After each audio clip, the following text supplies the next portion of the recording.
بسم الله الرحمن الرحيم. ورحمة الله وبركاته.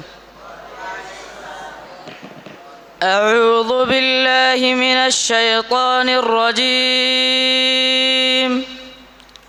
بسم الله الرحمن الرحيم. أقم الصلاة لدلوك الشمس إلى غسق الليل وقرآن الفجر إن قرآن الفجر كان مشهودا ومن الليل فتهجد به نافلة لك عسى أن يبعثك ربك مقاما محمودا وقل رب أدخلني مدخل صدق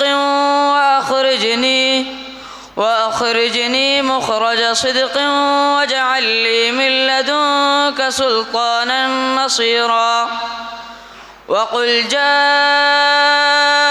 الحق وزهق الباطل إن الباطل كان زهوقا وننزل من القرآن ما هو شفاء ورحمة للمؤمنين ولا يزيد الظالمين إلا خسارا وإذا أنعمنا على الإنسان أعرض ونأى بجانبه وإذا مسه الشر كان يئوسا قل كل يعمل على شاكلته فربكم أعلم بمن هو أهدى سبيلا صدق الله العظيم.